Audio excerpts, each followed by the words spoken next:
It finally happened.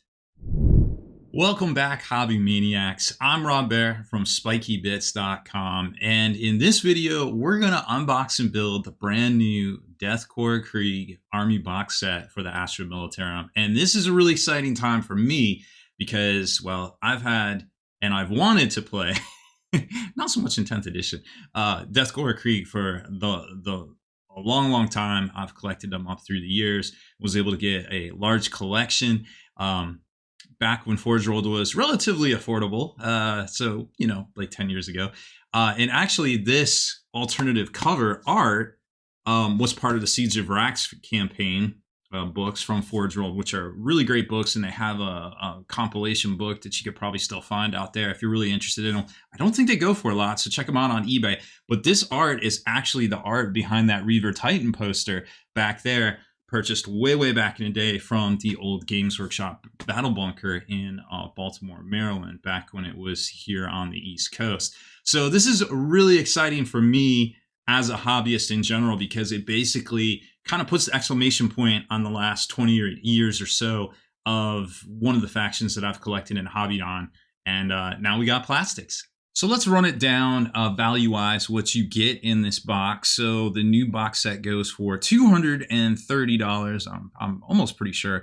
Inside, you get 10 Death Riders of Krieg, so that's going to be 2 squads of those models. You get the new Lord Marshal, Combat Engineer Squad, and the new Artillery Team. Of course, the alternative art or exclusive cover. It's not a limited edition, but it's pretty close. And then also the data cards in here, which seem to be pretty good looking. So $230, and you can see the conversions there: 275 Canadian, 140 pounds, or 180 euros. As far as value goes, well, all of these boxes are always kind of spicy in their value, give or take. A lot of times the army boxes tend to be a combat patrol's worth of miniatures plus the booking cards early, so you're kind of paying for that early access, so to speak. This box isn't that different, I suppose, because the savings versus the box price, which you can see on the screen right there. So we're estimating about $368 worth of MSRP, and that's what the retail price is on the shelf at Games Workshop or Warhammer.com. So 2 squads of Death Riders and all of that. And basically our comparisons on what the existing kits out there, we're usually pretty close, but GW throws us a curveball every now and then. So you're talking 138 on top of the 230 you're paying in value. Now, granted, you can get this stuff for at least 15% off from most game stores. And of course, we have links in this breakdown article as well for you to order them at a discount, if you could still find them out there. They made a lot of them, but they might be hard to find. This is a very exciting release for Warhammer 40K. So if you consider that the book and the cards is $95, you're really only left with like 40-ish in value out there, give or take. And there really isn't much that goes for $40 these days. But I guess you could say you kind of get the Combat Engineer Squad for free, so to speak. So there's a little bit more value in here. And then if we scroll down, we can kind of look at, you know, the Deathwing Assault was a little less in value. The Council of the Death Lord, so 120. So the battle forces compared to the army boxes, it's all about the same value, plus or minus $10. Remember, some of the stuff we've seen price increases, so it's kind of not apples to apples anymore. But you get the idea. There is value in here, but realistically, you're kind of buying a combat patrol plus a rule book and maybe an extra squad in here. But it's early. All right, let's take a look inside here. So it's got the classic slip cover thing with the little stickers on the side. Let's see what's on the back of this bad boy. Oh, the art we've already seen. Cool. Very cool. And this looks like to be the art for the new Astra Militarum Codex cover itself. Let's see what's back here. Anything cool? Oh, just Krieg and a big Death Corpsman right there. That's neat. Oh, we gotta open this. Wow, it's like a double seal? Double seal. Double seal. All right, slide this out. Let's see what all we get. So it's loaded up with sprues. And GW's been doing that thing where they don't exactly give you... Oh, they do. Okay, is this a generic one? Oh, rats. It's a generic one. So the sprues are all in here, and then we'll get to those here in a second. Let's just get them out of the way. They went to this generic little Warhammer thing, which I understand because you could actually take these and put them in 11 by 17 frame, and you had free Wallhammer art. So how are you going to sell Warhammer art on their site if they give you free Warhammer art in every box set, right? So they don't really do that anymore, which I understand. It's got the slipcase here, and we'll look at that, more of that in a second. All the bases and stuff are going to be tucked in the sides, and there's a new decal sheet, and they've got those new cavalry bases, which are 75mm ovals, I believe, which presents a problem for me personally, which I'll talk about here in a second. Now, I really dig how they kind of go about doing the slipcase thing, and they started this with the Tau, and it's going to have the codex inside. It's going to have the data cards stacked one by one next to them, and then also the instruction manual, which we want to talk about here in a second. So here's that codex that I was showing you earlier, and it's got the, you know, the special edition trim and the kind of gilded leaflet edges, I guess they call them. There's all that, and then this little cardboard, kind of corrugated cardboard insert is going to present the data cards here, and the data cards have foiling on the edges too. So they really did a good job on these. Now, me personally, I don't like paying a premium for something like this because I know, well, this too. I'm never gonna buy a codex book again, y'all. Like, straight up, it's free on Wahapedia. There's free resources out there all over the place. I'm just not going to pay for something that's going to be out of print literally minutes, or if not like weeks after the release. And, you know, I know everybody wants to get the code out of these things, and that's cool. I completely understand it for the digital side, but you can still build stuff in there for free, because, you know, I don't think a lot of people might not actually play if you couldn't, so to speak. So there is that, but that's just me. You know, that's my hobby journey. I'm not trying to tell you what to do, but for me, it's more of an added bonus type deal than a, hey, you got to do this. So for me, I'm not going to buy that, but don't, you know, don't let me poo-poo you on the idea either. Let's take a look at these instructions.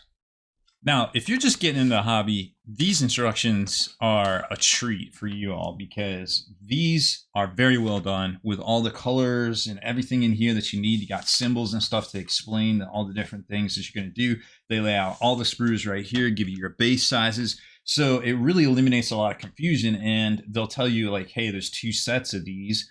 These are all C's, these are all D's. These are really, really good. Mostly always well done instructions. Sometimes they get the numbering messed up, but we try to, you know, kind of keep an eye on that for you in these, but I don't always catch it either. However, I mean, so far so good. These definitely look like they line up correctly, because that's A, and that's A right there for special character. So overall, it looks like the horses are going to go together a left and right kind of clamshell type deal, which is how it used to be back in the day. And they got this little tail nub thing that kind of sticks in there.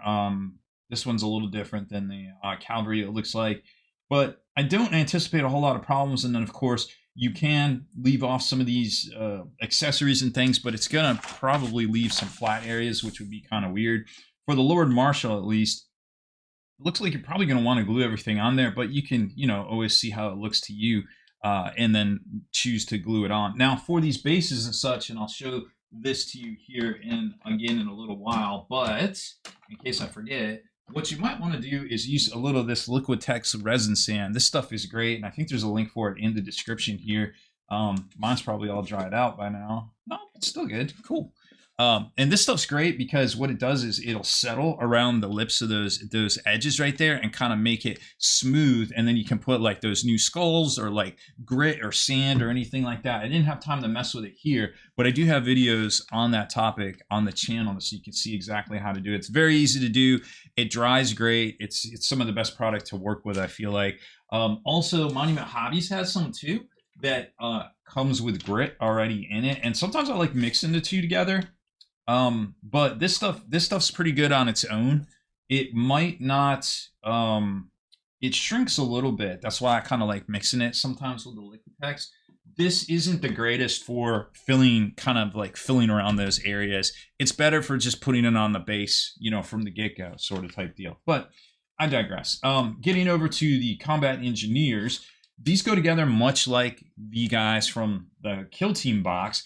And, you know, Blood Bowl, Necromunda, and things like that. They basically kind of have an interchangeable torso set with you know, different arms and accessories and things you can put on there, which I think is great because it allows them to make so much more out of the same set of sprues. So you can put 2 of the same sprues in a box. And yeah, you get a bunch of arms and stuff left over, so you can 3D print bodies, so let's be real. Or, you know, put them on a different kind of set. But also you get to choose exactly how you want them. So you'll have bits left over that you can use. All you need is an extra set of torsos, which was always the case back in the day with Space Marines and such. So all those guys go together very easily. And then you've got the auger here, the little demolition mine auger thing, which is really cool. And we're going to compare these to the Forge World models here in a second as well.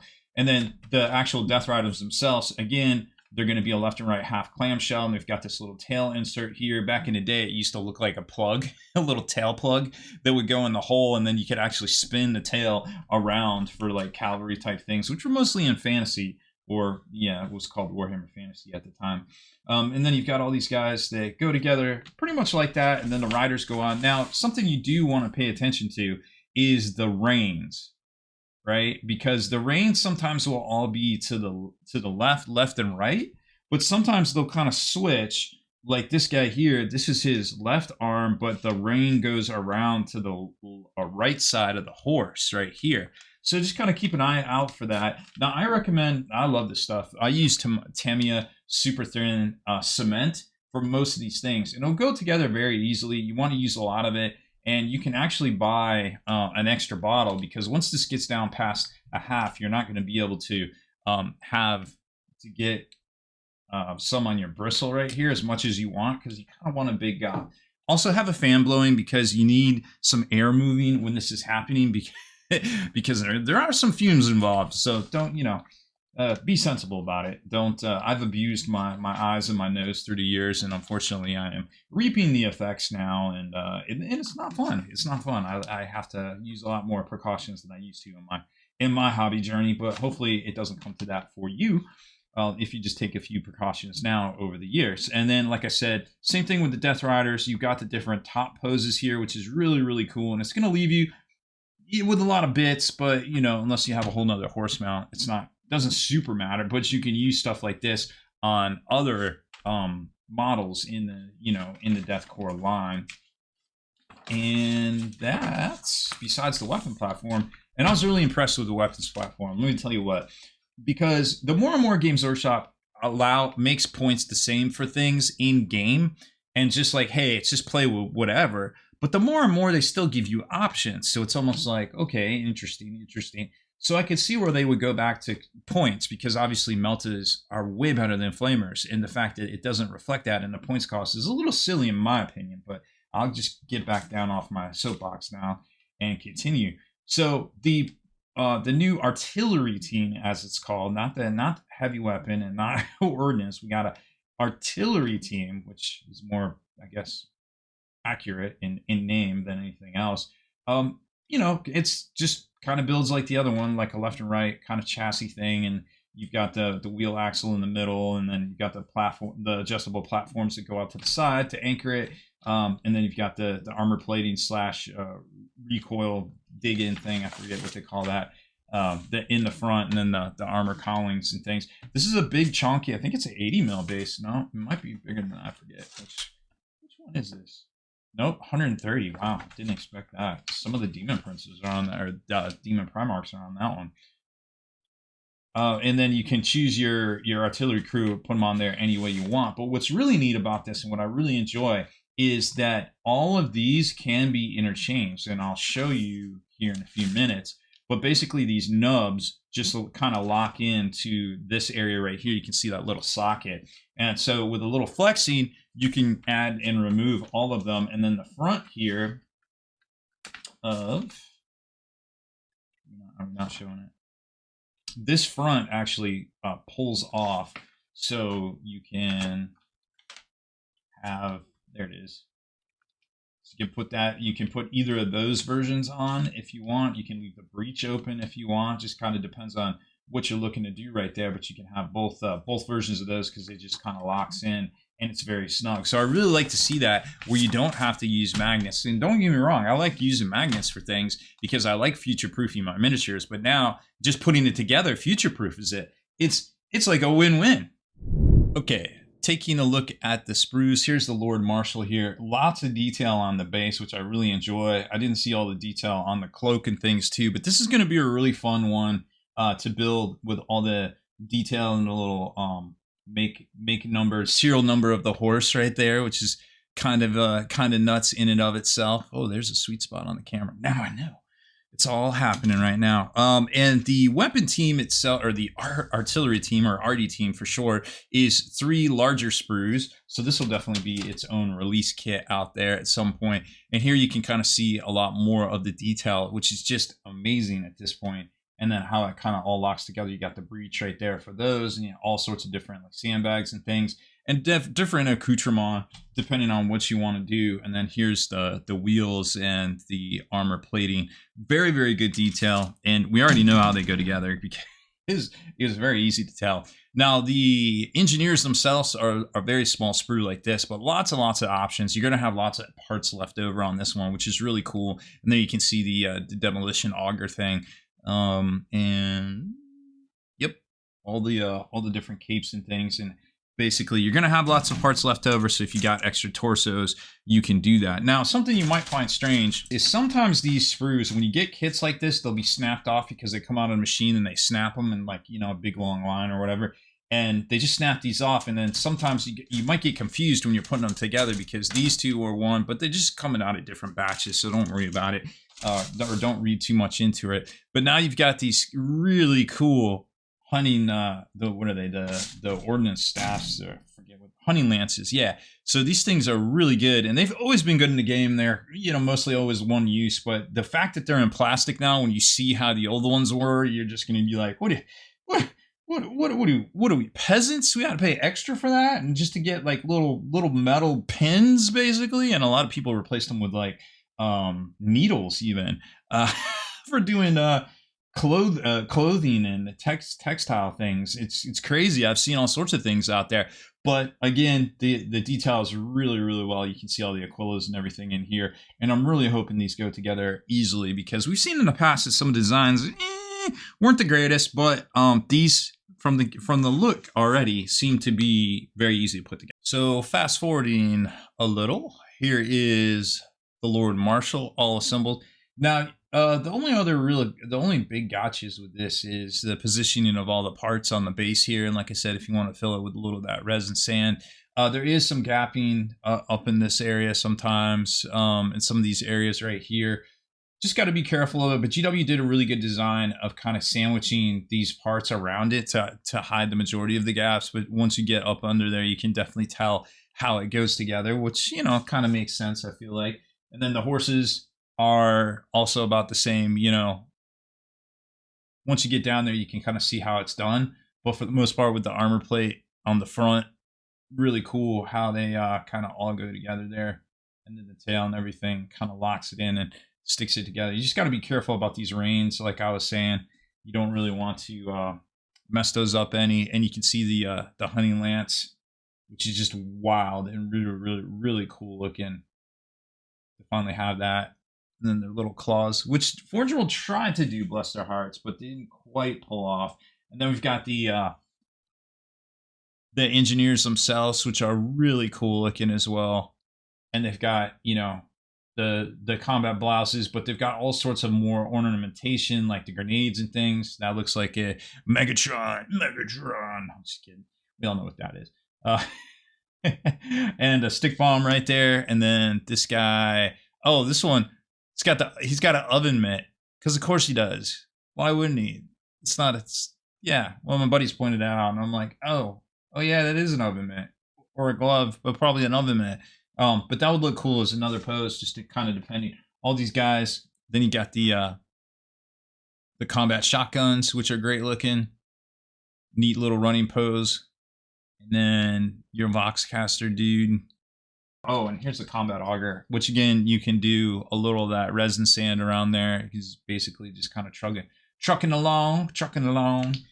Now, here's this. So I wanted to talk about this a little bit. Now, this is really cool, and it is the larger base that a lot of the greater demons in Primarchs are on, just kind of tacked everything down to that. It's got the chocks in the front for the wheels, and you can kind of do whatever you want with the crew and such.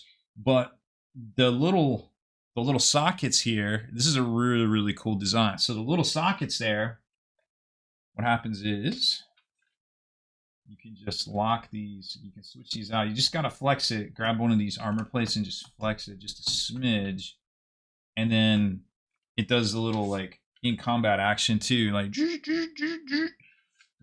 everybody loves a little combat noise. And then if you just flex it back out, whoop, you got that. So you can put all of the different versions into here, and you can also keep the breech. Like you don't even have to glue it. Like it'll just like keep it whatever. This one's neat because, like I said, you can put the howitzer cannon on the end there. And that's that. I mean, it's just a cool little diorama. Or you can put the, I think it's the first shaker, I forget which, and then that goes right on there too. So you've got different versions depending on exactly what you want to do. But the fact is, you can switch it up, which I really like. So we'll do a little look. So this is 130, and then we've got the old Forge Roll Death Korps of Krieg on a. I put these on a shale base. Slate or shale? I think it's slate. I forget sometimes. From Elric's Hobbies, which I think is really great. And then on the bottom, we got a Squad Marks little magnetic base that this will actually hold. Believe it or not, these things. I have a whole little bin here, and they're all in resin bases. And you wouldn't think the little sheet magnets would work, but even I gotta be careful because there's something in here. I got little Cyclops demolition vehicles, but even in here, they you know, they still hold. It's kind of crazy. So Squad Marks has all those. If you're wondering where to get them, if you got resin bases, but yeah, that's how these guys are looking. And when it comes to sizing, well, we'll look at a smaller one here in a second. But let's take a look at. Let's take a look at a hunting lance, guys. So here's the new hunting lance. Let's take a look at the older miniature. So the horse is a bit bigger, definitely a bit bigger, a bit chunkier. You can definitely do a lot more with that, and it looks like the model themselves is also a bit bigger. This is a metal rod. They just give you the end to put on it.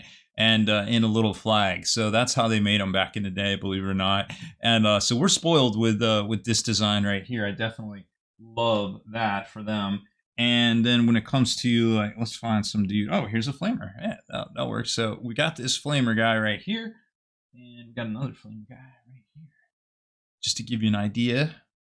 Now he is on a larger, one of the slate bases too. And, well, he is more detailed, but I feel like this one is probably a little bit better scale and definitely easier to paint, you know? So they are a smidge bigger, but not obnoxiously bigger at all. And I don't feel like these would look out of place with the Forge Roll models here. I really don't think so. So I'm kind of really happy with that as far as that goes. There's a plasma gunner. So pretty excited about that. Can't wait to see what the rest of these. Oh, well, here's the guy. Now the bolt, you know, the pistols won't line up correctly, but just to give you an idea, they're more on the character scale. The new plastics are more on the character kind of scale of things than anything else. So really cool to see. And I think I think the old ones still hold up a smidge. Maybe not the horses, but I'm not going to paint new horses. I just got to give me some new bases, I suppose. Those 75 rounds. These are parade ground from Elric's Hobbies, and I'm actually going to go over there right now. Well, overall, I'm pretty excited for the new release. Retailers are excited because they actually got stock to sell to customers after a very poor 2024 year for them. So hopefully things are trending in the right direction for hobbyists, for game stores, and for everybody out there with their little hit of nostalgia when it comes to Death Korps of Krieg. So who knows what else we'll see this year. We already know there's Emperor's Children on the way, and lots more from the looks of it. So that's it for this one. Thank you so much for watching our unboxing build of the new Death Korps of Krieg box set. Make sure to check out spikybits.com for all of your hobby needs. And I've got painting guides on all of this stuff over there as well. Just Google how to paint Death Korps of Krieg spiky bits, or anything, but put spiky bits after it. You'll probably find something a little bit more useful than what Google might normally show you.